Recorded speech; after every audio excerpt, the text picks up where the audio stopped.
to all of our phenomenal viewers, listeners, and supporters. I am your host, Brianna Podcast Bree Harris, and I am so excited to be here. If you're a new audience member, we are so grateful to have you. Welcome to another episode of Connected, where we discuss all things mental health, recovery, employment, and stories. During this segment, Connected will be focused on building relationships and how to navigate them while dealing with serious mental illness. We will be sharing personal anecdotes, facts, and awareness from specialists around the Bay Area. Today's guest, Dr. Christopher Celio, is the Vice President of Clinical Programs and Interim Director of Training at the Hume Center.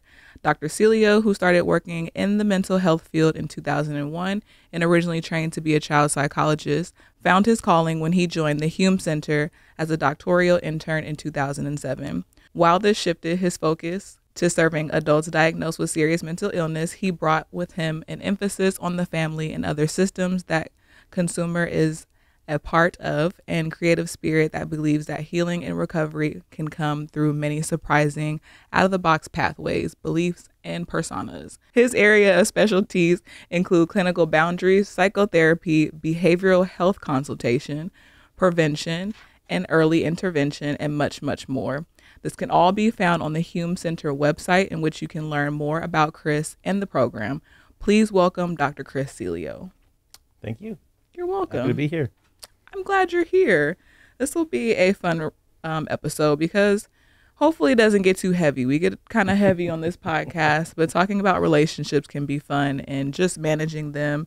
There's many different factors. So you'll see Chris on here for 3 more episodes. We have him for a while, and he is the expert here in the Contra Costa area. So I'm glad he was able to make it and share some of his expertise. I know I will probably need some of his tips and tricks as well, and I hope you guys can relate.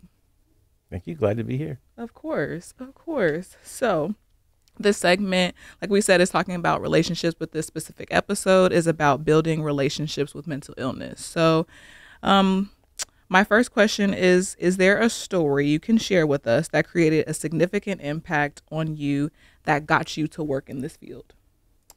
Yeah. When I was in high school, I was in drama, and drama is an interesting place because you have people who dream of being actors, and then you have people who want to maybe help out backstage, and I was one of those. And you have a lot of people who just want to be away from home because it's one of the clubs on a campus that can take you away from home the longest. We were there every day from 3 or 4 to 8, 9, or 10, depending on where it was in that show, and we would do a couple shows a year. So a lot of people were trying to avoid a lot of issues. Mm-hmm. And you see folks go from not having friends to having a tough time at home. Mm-hmm. They would find their place, their people in this theater, and suddenly would blossom. Just one good friendship, a couple of good friendships would open somebody up from being, sad and lonely to just having the best high school ever in a very healthy way. Mm-hmm. And so, I was a pretty nosy kid, so I even helped them a little bit further. Some folks just giving them some thoughts on how to, get things better at home. Mm-hmm. And for like 1% of those folks, it actually worked, and I got hooked. And so that's why I joined this field, and that's why I saw that really that relationship is the key to healing. And when people don't have that, it can be a pretty tough road. Yeah, that's really cool. That's really, really cool. Yes, it's a lot like what you have here, right? A place to belong, a place for meaning and purpose, a place where differences are accepted and wanted.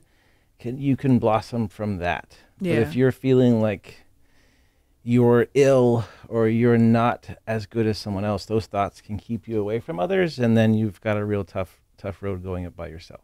Yeah, that makes a lot of sense. I can actually relate to that as well, because when I had a really tough time in middle school, and then I was a cheerleader in high school, but prior to becoming a cheerleader, you have to try out. So I was trying out while I was still in 8th grade.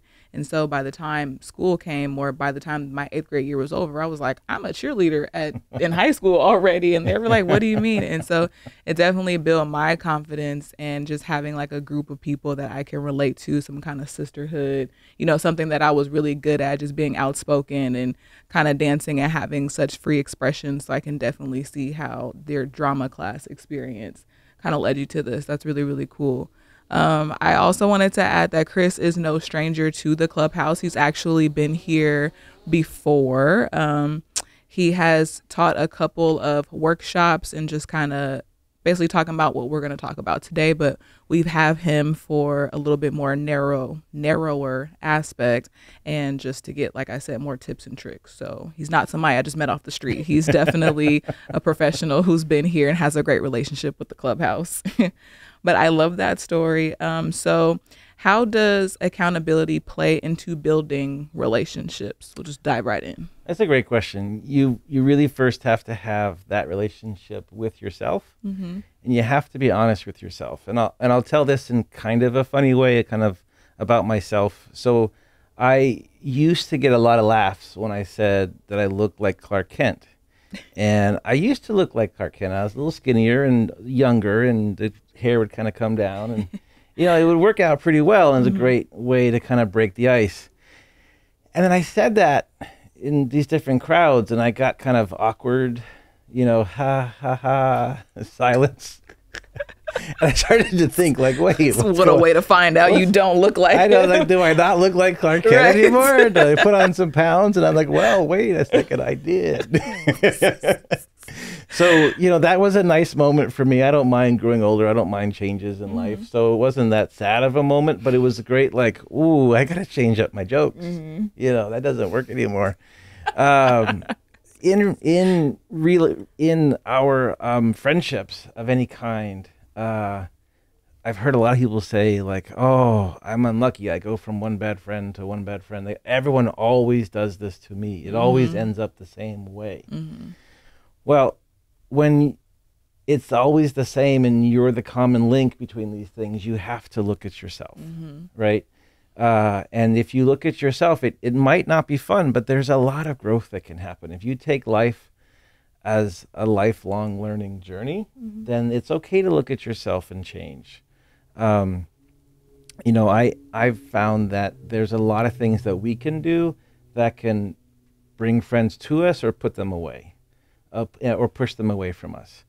And that's really important to get to know yourself, because you only have a certain number of chances in your life with those really good friends. Absolutely. Those people that are going to be your people. And if it keeps happening the same way, if it keeps ending in the same, wrong result, then maybe look at yourself. And friendship you have to be in a good place. Maybe not the greatest place, because friends can really take you from good to great, but you have to be kind of in a good place. And so you got to be willing to put some resources into that. And the first thing is, first resource is the most valuable of all. It's our time. If you're saying, well, my friends, they never hang out with me, they never want to do anything with me. Well, if you're only like calling them up and you have this one little window, like, hey, you want to talk, Fridays at 8:15 in the morning to 9, like if that's your only window, that's the only time you want to put into that friendship, then it might not work out. But if you can put some time into other folks, that means listening, not talking about yourself all the time. If you've gone from being lonely and then there's a person who wants to listen, maybe you're just going to keep talking at them, but you got to kind of hold that back and like look at yourself and how you behave and make sure that they're getting something out of it. You got to put money into it. And I'm not talking about only the rich can have friends, because that's not it. But sometimes friends want to meet up. That could mean having gas in the car to go meet up. That could mean having $1 something to get on the bus. All those sorts of things. Again, having time for that, having yourself ready. And then looking at those relationships that you have and how do you feel about yourself, and how do you bring people in? Like, if you're feeling pretty crappy about yourself, no one's going to want to hang out with you. So that could mean putting in some work at the clubhouse, right? In therapy. Shout out to the clubhouse. Yeah, exactly. Shameless plug. This is a great place to come make friends, right? It is. If you're not one who wants to go to the gym and do Zumba, but you could come here and do it with friends, that's a great place to do it, right? And a great place to meet people. And oh my gosh, the food is so amazing here. And as from my culture, food is where you're going to meet people, and have great conversations. If you're always assuming the worst about somebody, that's gonna come true. right? If you don't trust them, they're going to do something untrustworthy, or they're just going to leave you. If you think they're going to leave you, you're going to do something to push them away to not You're leave gonna self-sabotage it. Yeah. And we're really good at it. We are. Like, I knew they were gonna do that. That's why I shouldn't have been friends with them. Yeah. Like, no. Look at yourself. Yeah. So, being accountable to who you are in that relationship, are you acting in a way that you'd want to hang out with? Is a hard question to ask. But it can lead to some good results. And, for some folks recently, they realize that they want to be friends, but they want to limit that. Like, I want to hang out with somebody for an hour. And then I want to go home and recharge for 6 hours. And that's perfectly fine. That's absolutely fine. Sometimes you mess up the relationship because it's just exhausting and you're not ready for it. Yeah. So find out who you are. Again, coming to the clubhouse or any kind of social meetup or whatever that has an end time could help you get out. And then, avoid those awkward things that we do. Like sometimes I'll ask myself in my own friendships, oh, do you think he didn't hear me right? Or do you think he's mad at me? And I'll be like, wait a second. We're good friends. Right. If he thought I was mad at me, he would ask me. Otherwise, I'm just going to assume it's good and I'm going to move on with my life. And that might sound like I'm in denial of something, but actually maybe that self-doubt, put it away and just trust the friendship, because those conversations are really good for friendships. Absolutely. And I remember we talked about being in the catalyst to even being in a romantic relationship is just to be a good friend in the first place. So we'll get into that the next episode. But that last sentence you just said just kind of like led me to that. Accountability and self-reflection can be painful because in a way you are kind of not shattering your ego, but you're kind of poking at your ego. And so nobody really likes to do the self-reflection and the hard work sometimes. And just like when you say things like, if it's always ending in the same kind of way, maybe look within yourself. And then also the things that you do will ultimately attract a certain kind of person, And so I just remember like not being in a relationship for a long time. And then I was like, okay, why is this always turning out like this? And then I'm just like, let me just take some time to take a break from dating or what have you, and just kind of look at myself in general and just kind of be the friend that I want to attract, or just kind of be the person that I want to attract. And so it does take a lot of self-work and ultimately the right group of friends will come to you, especially if you are in a field that you like to be in. For instance, I knew somebody who they had a friend for fishing, they had a friend for hunting, they had a friend for this, and that's totally fine too. I'm like, I want that. Like, not one friend is supposed to serve all of those things about you. Yeah. And he was just like, just go do the things that you love and you'll find the people. Like, we just were friends because I was hunting one day and I seen him and then, we linked up. So just little things like that. But accountability can be very hard. So thank you for touching on the importance of that. Especially for where we're at right now in California, you want to have multiple friends because darn do we keep losing people to moving away. I think it slowed down. I think they say, stats wise, less people are moving away, but I've lost so many friends and family to other states. And so you don't want to be vulnerable to that. And as you said, multiple hobbies, multiple things that you want to do can really, it can sustain you, and then you're not as reliant on one person. Because if that one person you're reliant on goes through a hard time, you've lost your whole support network. Yeah, that is good. That is good. A really good point. All of my family is. I wasn't born out here, so all of my family is like on the East Coast. All of my blood relatives are on the East Coast. So I found like growing up, I'm like, why am I so like passionate about my friendships? This is because like I try to create family wherever. That's the family you chose. That's the family I chose, right? So it's an aspect. But thank you for touching, like I said, on accountability. So my next question, because mental illness can be so debilitating, what are some healthy habits that can lead to a positive relationship? And this can be for just regular everyday people or people experiencing mental illness, but we can start off with people with mental illness? Yeah. So you want to be able to have good self-talk with yourself, because as you're entering into relationships, that negative self-talk is gonna start up. And in new friendships, there's a lot of things that are vague.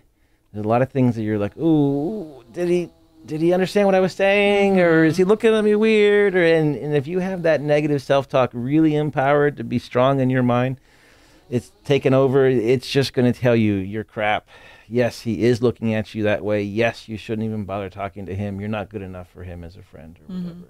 Right? So you have to be in a good space. You don't have to be in a perfect space. That's absolutely not true. But you have to have good self-talk to kind of battle against those negative self-talks, right? You got to be able to say, like, I hear you, but I think it's going to be okay. Right. You know, I think he'd tell me if he was mad at me, or if I lose him, that's okay. I got these other friends, or you know, he might be going through a bad spot. That's the number one thing. It's not always about you.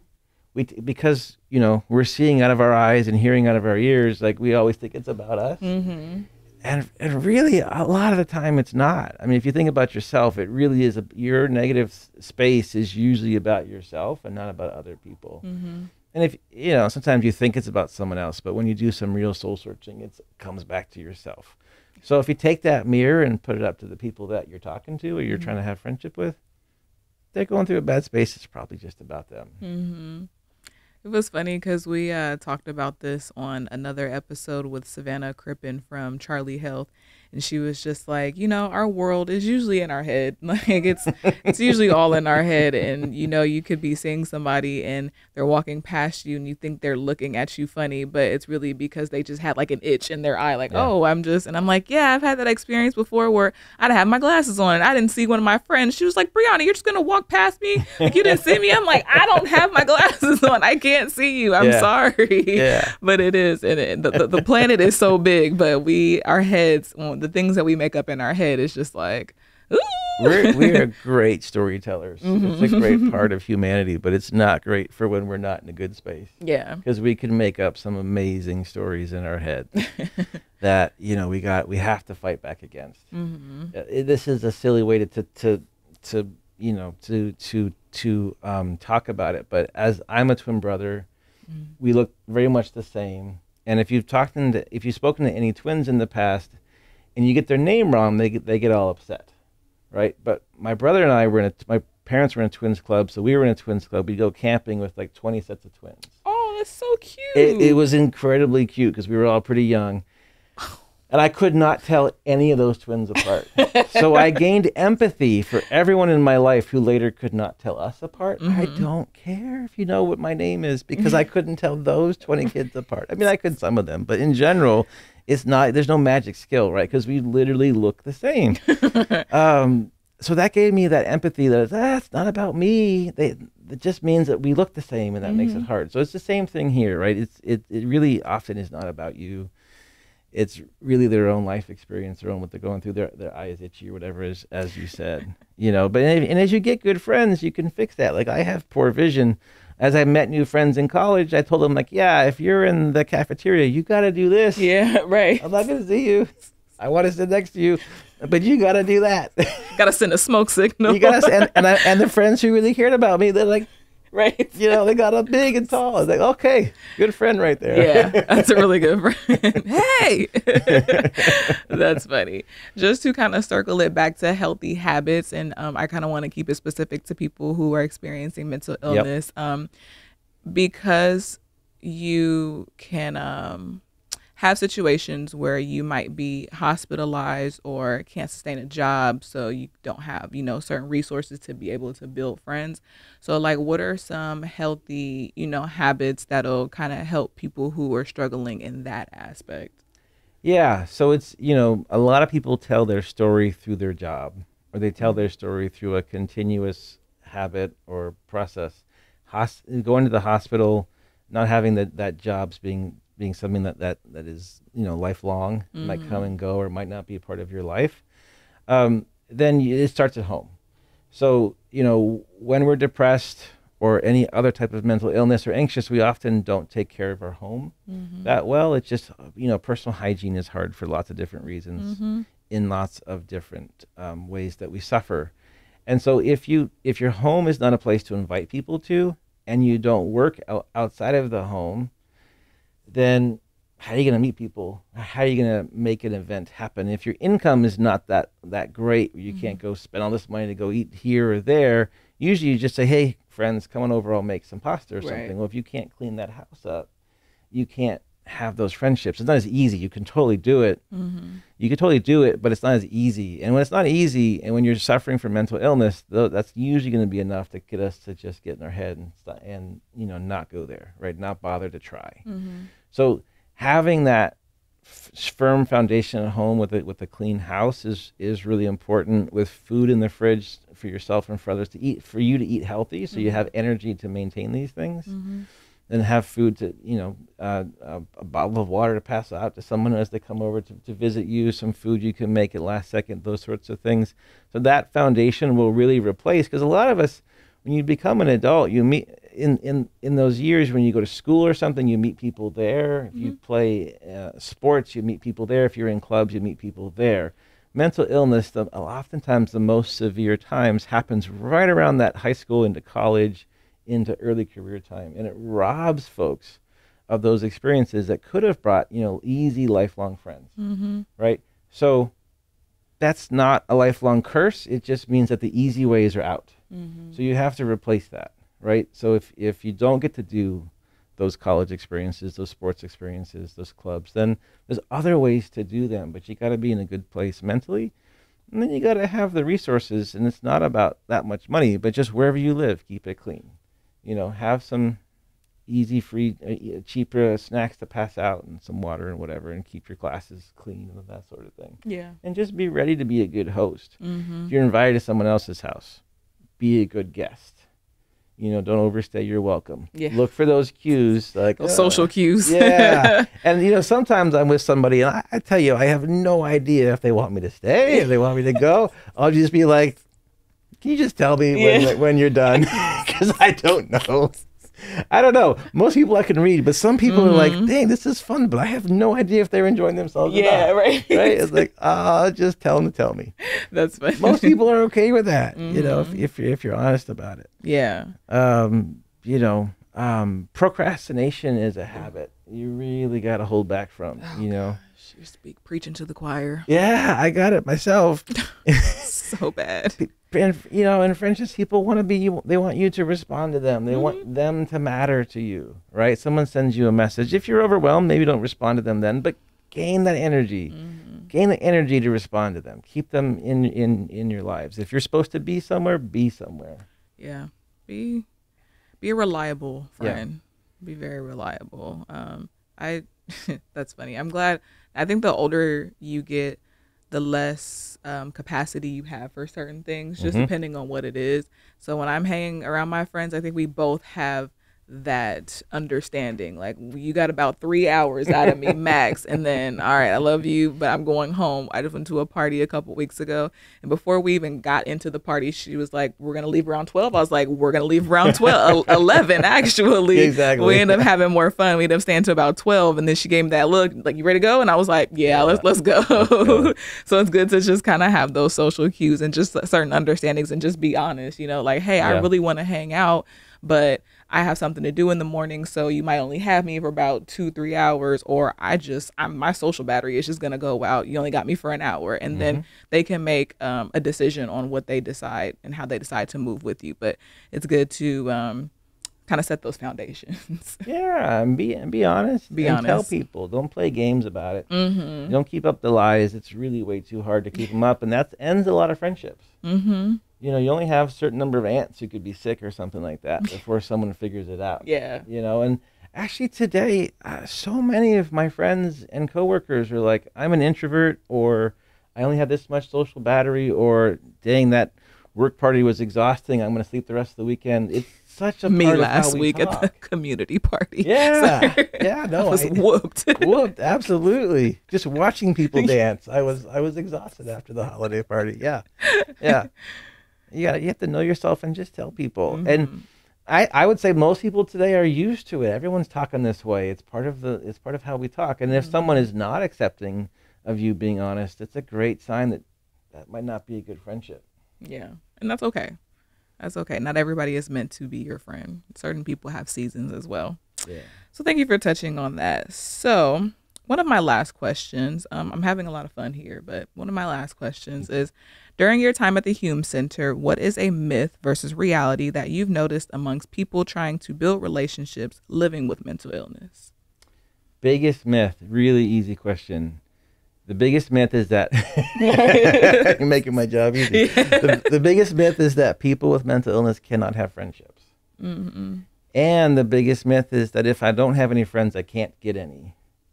And it's amazing. It's like I'm talking to two different people. And I'm talking to people I work with and people who I'm treating, right? It's just coworkers, everyone. We're all the same, right? We all suffer different amounts. And we have different amounts of support systems, right? So all the people I know at Hume Center and all the people I've worked with at Hume Center, I've seen a lot of folks go from,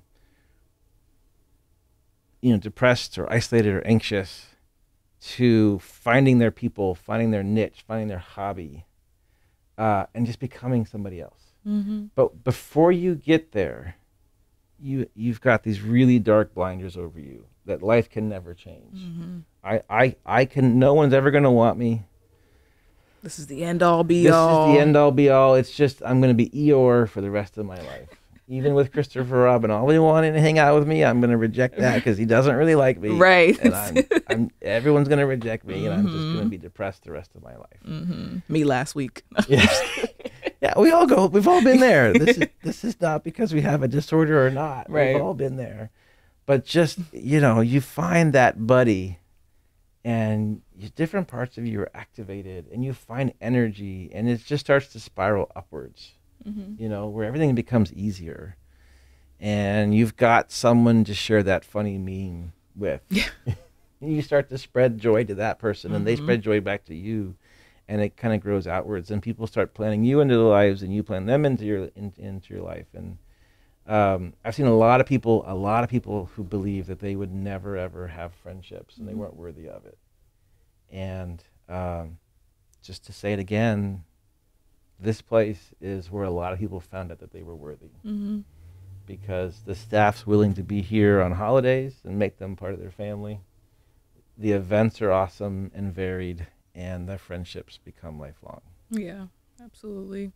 I hope me and Billy become friends after this. See, we need to have that conversation. He's saying he only wants to go so far. Yeah, he's not sure how much of a friend. Yeah, maybe just at work. He's figuring it out. Right. And that's totally fine too. I'll see videos while I'm at home, and I'm like, should I send it to Billy, or should I just wait till tomorrow on a work time to show him? We'll figure it out. Send it. Yeah. Right on. Okay, Chris. Well, to end this episode off on a light note, is there anything that you want to let us know, leave with? You will be here for 3 more episodes, so give us a little sprinkle of something that you want to leave us with that relates to the topic. Yeah, when it comes to relationships, just try. I thought that I was not very good at it because I was pretty shy and I didn't have a lot of friends. But my twin brother, very awesome, very charismatic, had a lot of friends. So I just kind of worked in that circle, and that was pretty good until I was an adult by the time I realized that, wait a second, he's just using the same trick over and over again to make friends. And I say that with love and completely is a good thing. But I thought I could do that because I thought that I could never do that. These things are about all of us, right?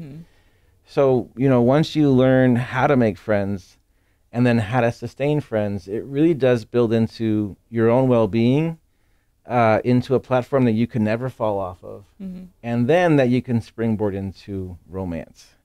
And that's what all the movies in December are all about. Right.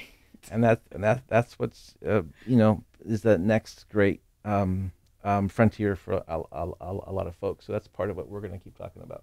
Absolutely. Well, you all, this has been another episode of Connected. Thank you for watching, listening, and don't forget to subscribe, share, and let everybody know about us because we have great conversation and we have fun on this show. Thank you, Chris. We will see you in the next 3 episodes. Yep. See ya.